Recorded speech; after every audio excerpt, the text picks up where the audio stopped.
Good morning students. तो आज हम लोग संस्कृत का जो पार्ट पढ़ रहे हैं उसका नाम है केन और कथम। तो इस पार्ट को जब हम पढ़ेंगे तो उसमें शब्द केन और कथम ये दो शब्द आएंगे, ठीक है। तो केन का अर्थ क्या होता है? केन का अर्थ होता है किससे या किसके द्वारा, ठीक है,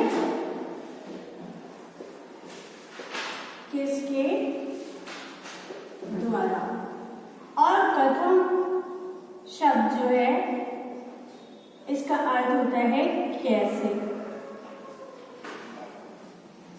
देखिए था पर मैंने लाइन नहीं की, और ये चीज मैंने आपको हमेशा बताया है कि था, भा, धा, छा, ऐसे ये कुछ वर्ड हैं जिन पर हमें पूरी लाइन नहीं करनी होती है ना।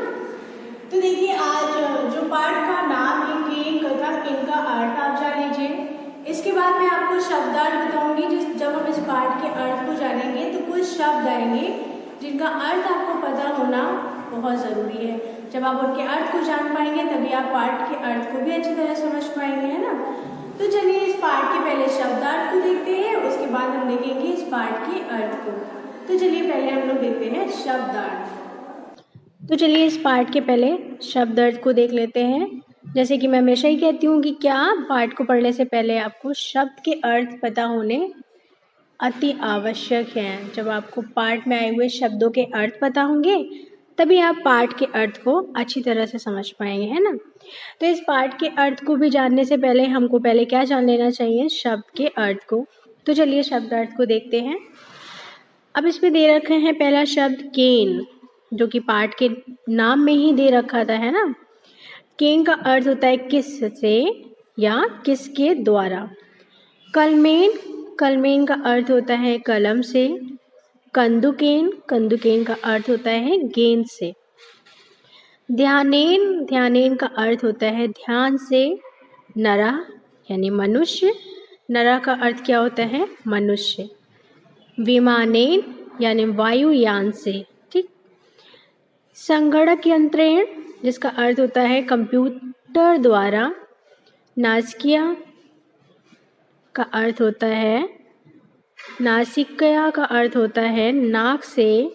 दंडेन का अर्थ होता है डंडे से या डंडे के द्वारा, है ना। मैंने आपको बताया ना कि जब आप वाक्य का अर्थ निकालेंगे तो वाक्य के अनुसार ही आप उसका प्रयोग करेंगे। के द्वारा, किससे, जैसे दे रखा है ऊपर ही ना, केन किससे या किसके द्वारा। तो वाक्य में जिस तरह से पाठ में जिस तरह से वाक्य दिया होगा उसी के अनुसार आपको इनका प्रयोग करना होगा, ठीक। फिर देखिए काणा, जिसका अर्थ है काना। पादेन, जिसका अर्थ है एक पैर से। कथम, जिसका अर्थ है कैसे। कार्यानेन, जिसका अर्थ है कार से। सह का अर्थ है साथ। और पादह का अर्थ हुआ पैरों से। पादाभ्याम का अर्थ हुआ दो पैरों से। पुत्रेण का अर्थ होता है पुत्र के साथ। पुष्पैः यानी फूलों से। जिग्रहमा, जिसका अर्थ है सूंघते हैं। नेत्रेण, जिसका अर्थ है एक आँख से। ऊष्ट्रः, जिसका अर्थ ऊँट। खज्जा यानी लंगड़ा। तो ये तो हैं कुछ शब्द जैसे जब हम इस पाठ को पढ़ेंगे तो उसमें ये सारे शब्द आएंगे, है ना। तो इनके अर्थ मैंने आपको बता दिए कि जब आप इस पाठ को पढ़ेंगे तो आप उस वाक्य का अर्थ निकाल सकें, जान सकें, और जब मैं बताऊं तो उसे आप समझ सकें, है ना। तो ये सभी शब्दों के क्या थे? अर्थ। तो इनको आप याद कर लेंगे तो पाठ का अर्थ अपने आप ही आपको आ जाएगा। तो चलिए अब हम लोग पाठ को भी पढ़ते हैं और उसके अर्थ को जानते हैं। देखिए जैसे इसमें दिया है सह लिखति। देखिए ये सारी चीज़ें मैं आपको पहले भी पढ़ा चुकी हूँ, लेकिन अगर आपको पढ़ना आ गया होगा तो आप खुद से भी पढ़ सकते हैं ना। सह कलमेन लिखति, क्योंकि हम लोगों ने इस पाठ को पढ़ने से पहले शब्दों के अर्थ को देख चुके हैं। मैंने कलमेन का अर्थ आपको क्या बताया था? कलम से। तो इसका अर्थ क्या हो जाएगा? वह लिखता है। लिखता है क्यों? क्योंकि ये पुल्लिंग है। और सह कलमेन लिखती, कलमेन यानी कलम से, और सा का अर्थ होता है वह, और ये किसके लिए प्रयोग किया जाता है? पुल्लिंग के लिए। इसी की जगह अगर सा होता, सा पर आ की मात्रा जैसा, तो वो किसके लिए प्रयोग किया जाता है? स्त्रीलिंग के लिए। ये सारी ही चीज़ें आप पहले के पार्ट में पढ़ चुके हैं, है ना। तो नीचे वाली लाइन का अर्थ क्या हो जाएगा? वह कलम से लिखता है। ठीक, फिर इसके बाद चलिए देखते हैं आगे। सः आपणं गच्छति, सः कार्यानेन गच्छति। सः का अर्थ वह, आपणम यानी ऑफिस, जिसको आप दफ्तर भी बोलते हैं, गच्छति यानी वह ऑफिस को जाता है।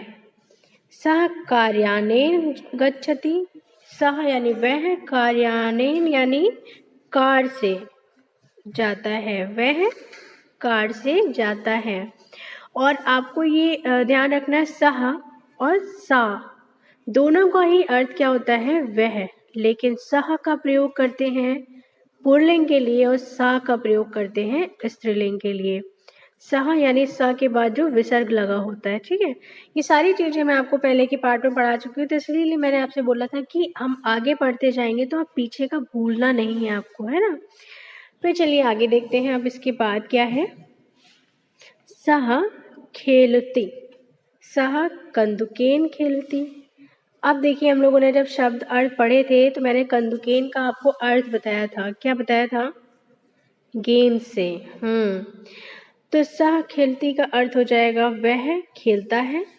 सः कंदुकेन खेलती यानी वह गेंद से खेलता है, क्योंकि कंदुकेन का अर्थ मैंने आपको क्या बताया था? गेंद से, है ना। खेलती यानी खेलता है, सः का अर्थ हुआ वह, तो इसका अर्थ हो जाएगा वह गेंद से खेलता है, ठीक है। फिर कंदुकेन का अर्थ आप याद रखिएगा क्या होगा? कंदुकेन यानी गेंद से, ठीक है। सः और सा मैंने आपको बताया ही, आपको याद रखना है कि सः का प्रयोग किसके लिए होगा और सा का किसके लिए होगा, ठीक। फिर चलिए आगे देखते हैं। बालिका खेलती, बालिका केन सा खेलती, सा मित्रेण सा खेलती। तो जो पहली लाइन है बालिका खेलती, इसका अर्थ हो जाएगा बालिका यानी बालक, बालिका जो है वह खेलती है। फिर बालिका केन सा खेलती, बालिका केन यानी किससे, किससे, किसके साथ खेलती है। देखिए, आपने जब शब्द अर्थ पढ़े तो मैंने आपको बताया था केन का अर्थ होता है किससे या किसके द्वारा, लेकिन जब हम सेंटेंस को पढ़ेंगे, जब हम वाक्य को पढ़ेंगे तो उसके उस वाक्य के अनुसार ही इसका प्रयोग किया जाएगा, है ना। तो यहाँ पर जो बोला है बालिका केन सा खेलती, तो यहाँ पर होगा बालिका किसके साथ खेलती है। यहाँ पर प्रश्नवाचक चिन्ह लगा है, क्यों? क्योंकि यह प्रश्नवाचक वाक्य है, क्योंकि यहाँ पर प्रश्नवाचक शब्द का प्रयोग किया गया है ना। फिर उसके बाद है आगे, सा मित्रेण सह खेलती। सा का अर्थ भी हुआ वह, मैंने आपको पहले ही बताया था सह का अर्थ भी होता है वह और सा का अर्थ भी होता है वह, लेकिन ये जो सा यहाँ पर प्रयोग किया गया है ये किसके लिए प्रयोग किया गया है? बालिका के लिए, यानी स्त्रीलिंग के लिए, ठीक है। तो वह मित्र के साथ खेलती है, और ये सा का प्रयोग किसके लिए किया गया है? स्त्रीलिंग के लिए। इसका भी अर्थ क्या होता है? वह, ठीक। फिर इसके बाद देखिए, आण्वाः पाठं पठति, सः कथं पठति, सः ध्यानेन पठति। आण्वा पाठं पठति यानी आण्वा पाठ को पढ़ता है। देखिए, पठती, पठता, पठन्ति, ये सारी चीज़ें मैं आपको पहले ही बता चुकी हूँ ना, तो ये बहुत आसान हो गया होगा इन शब्दों का अर्थ को जानना, क्योंकि आप बहुत सारी चीज़ें हैं जो पहले ही पढ़ चुके हैं। देखिए, जब असेसमेंट 1 हुआ था तो आपको थोड़ी सी प्रॉब्लम हुई होगी संस्कृत पढ़ने में, क्यों? क्योंकि तब आपके लिए संस्कृत विषय जो था वो थोड़ा कठिन था, लेकिन असेसमेंट 1 हो गया, 2 हो गया, और अब 3 आपका चल रहा है। और जो भी अब आप पढ़ रहे हैं वो सब जो आप पहले पढ़ चुके हैं उसी से कहीं ना कहीं संबंधित है।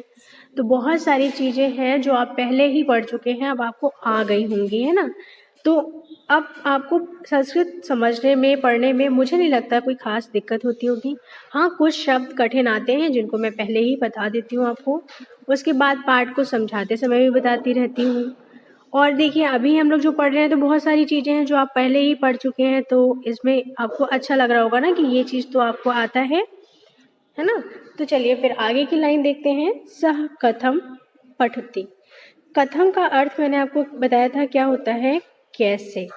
सह का अर्थ वह पढ़ती यानी पढ़ता है, तो वह कैसे पढ़ता है। यहाँ भी देखिए प्रश्नवाचक चिन्ह लगा है, क्यों? क्योंकि यहाँ पर प्रश्नवाचक शब्द का प्रयोग किया गया है, जो शब्द है कथम। कथम का अर्थ होता है कैसे। अब देखिए क्यों, क्या, कैसे, कहाँ, ये सारे कैसे होते हैं, प्रश्नवाचक शब्द होते हैं यहाँ, है ना। इससे आपको पता चलता है कि यहाँ पर कोई प्रश्न पूछा जा रहा है, वहीं पर प्रश्नवाचक चिन्ह भी लगता है। हिंदी लैंग्वेज में भी आपका एक चैप्टर आएगा जब विराम चिन्ह करके, तो उसमें आपको सारे चिन्हों के बारे में एक एक करके बताया जाएगा।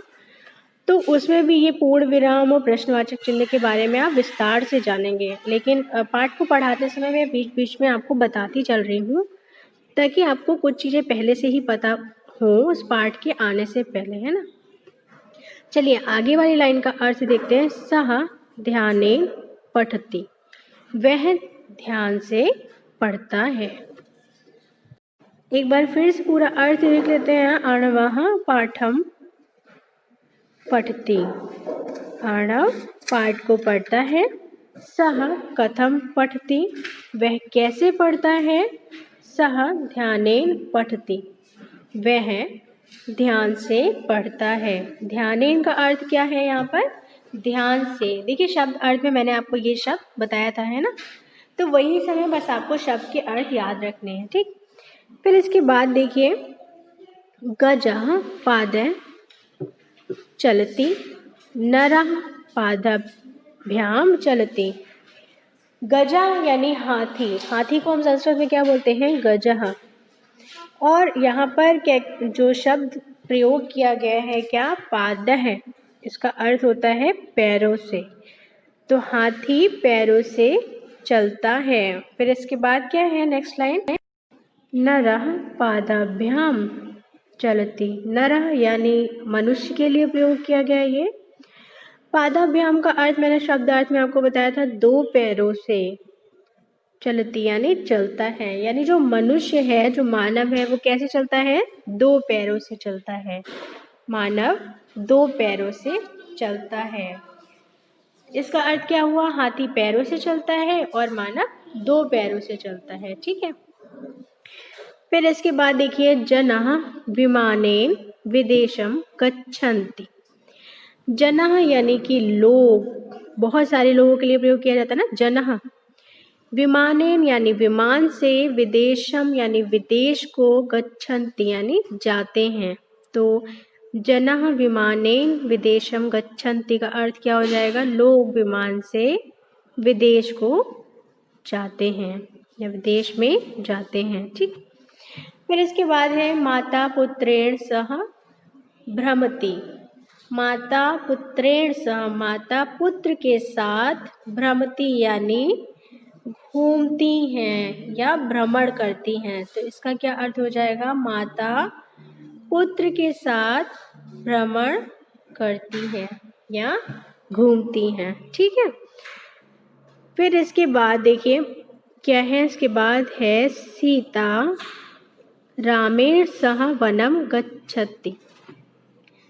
यहाँ क्या, वनम का अर्थ होगा वन, जिसे जंगल के नाम से भी आप जानते हैं ना, तो वन या जंगल दोनों ही शब्द का प्रयोग आप कर सकते हैं। तो सीता रामेण सह वनम गच्छन्ति। सीता राम के साथ वन में जाती हैं। क्या होगा इसका, सीता राम के साथ वन में जाती हैं, ठीक है। फिर छात्रः संगणक यंत्रेण कार्यम करोति। अब जब आपने शब्द के अर्थ को पढ़ा था, मैंने आपको बताया था, तो मैंने आपको बताया था क्या कि संगणक यंत्रेण को आप क्या बोलेंगे, कंप्यूटर द्वारा, यानी इसका अर्थ क्या हो जाएगा, कंप्यूटर द्वारा। छात्र कंप्यूटर द्वारा कार्य को करता है ना। फिर देखिए इसके बाद सा पुष्पे स्वागतम करोति। तो देखिए इसमें भी मैंने जब शब्द के अर्थ आपको बताए थे तो क्या बताया था, मैंने आपको बताया था कि पुष्पे का अर्थ बताया था कि फूलों से, और सा का अर्थ होता है वह जिसका प्रयोग करते हैं स्त्रीलिंग के लिए, और स्वागतम तो आप सभी जानते हैं करोति यानी करती है। तो इस लाइन का अर्थ हो जाएगा वह फूलों से स्वागत करती है। सा पुष्पैः स्वागतम करोति। तो क्या हो गया इस लाइन का अर्थ, वह फूलों से स्वागत करती है। सा का अर्थ वह, लेकिन किसके लिए, स्त्रीलिंग के लिए। और पुष्प यानी फूलों से, स्वागतम आप सभी जानते हैं, करोति यानी करती है। तो क्या हो गया अर्थ, वह फूलों से स्वागत करती है। ठीक, फिर इसके बाद चलिए आगे देखते हैं। वयम नासिकया जिघ्रामः। वयम यानी हम सब, नासिका है मैंने आपसे बताया था, शब्द का अर्थ जो बताया था क्या, नाक से, और जिघ्रामः का अर्थ बताया था सूंघते हैं। तो इसका क्या अर्थ हो जाएगा, हम सब नाक से सूंघते हैं। ठीक है, बस आपको शब्द के अर्थ याद रखने हैं। ओके, फिर इसके बाद देखिए क्या है आगे, पितामह दंडेन चलती। पितामह यानी दादाजी, दंडेन का अर्थ मैंने आपको क्या बताया था शब्दार्थ में, डंडे से, है ना, चलते हैं। यानी उसके, जब देखिए बूढ़े लोग होते हैं लाठी का सहारा लेते हैं, डंडे का सहारा लेते हैं, उसी से चलते हैं ना। तो इसमें भी वही अर्थ दिया है कि दादाजी डंडे से चलते हैं। ठीक, फिर इसके बाद देखिए सह नेत्रेण कर्णः अस्ति। तो सह का अर्थ मैंने आपको बताया था वह, लेकिन इसको किसके लिए प्रयोग करते हैं, पुल्लिंग के लिए। ठीक, क्योंकि इसमें विसर्ग लगा है, मैंने बताया था ना, ये वाला पुल्लिंग के लिए प्रयोग किया जाता है। फिर इसके बाद क्या है, नेत्रेण, जिसका अर्थ मैंने जब शब्दार्थ बताए थे तभी बताया था क्या होता है, एक आंख से। कर्णः यानी काना, अस्ति यानी है। तो इस लाइन का अर्थ हो जाएगा वह एक कान से क्या है, काना है। तो यहाँ पर काना का अर्थ क्या है, काना। नेत्रेण का अर्थ हो गया एक आंख से, अस्ति का अर्थ होता है, और सह का अर्थ होता है वह। तो अब देखिए सभी शब्दों के जब अर्थ आपको पता है तो इससे आपको वाक्य बनाना है। वो वाक्य क्या बनेगा, वह एक आंख से क्या है, काना है। ठीक, फिर चलिए इसके बाद देखते हैं आगे क्या है। आगे है उष्ट्रः पादेन खज्जः अस्ति। इसका अर्थ क्या हो जाएगा, देखिए पादेन का अर्थ मैंने आपको क्या बताया था, एक पैर से, है ना। खज्जा का अर्थ बताया था क्या, लंगड़ा। तो इस पूरे वाक्य का अर्थ क्या हो जाएगा, उष्ट्रः यानी कि ऊंट, और चित्र में भी देखिए आपको दिखाई दे रहा है ना। तो इस वाक्य का अर्थ हो जाएगा ऊंट एक पैर से क्या है, लंगड़ा है। ठीक, तो ये था पाठ 10 जिसका नाम क्या था, केन और कथम। और मैंने आपको इसका अर्थ बताया था, केन यानी किससे या किसके द्वारा, और कथम का अर्थ कैसे, है ना। तो इस पाठ का अर्थ इसी के साथ समाप्त होता है। फिर इसके बाद इसकी एक्सरसाइज मैं आपको भेज दूँगी, इसकी PDF भेज दूँगी, आपको उसको लिखना है, लर्न करना है, फिर लिखना है। ठीक है, चीटिंग नहीं करनी है। हाँ, और आज हम लोगों ने क्या पढ़ा, इस पाठ के शब्दार्थ और इस पाठ के अर्थ को, और इसी के साथ पाठ 10 आज हमारा समाप्त होता है। फिर इसके बाद हम लोग नेक्स्ट वीडियो में पढ़ेंगे पाठ 11 जिसका नाम है कस्मय और किमर्थम। ठीक।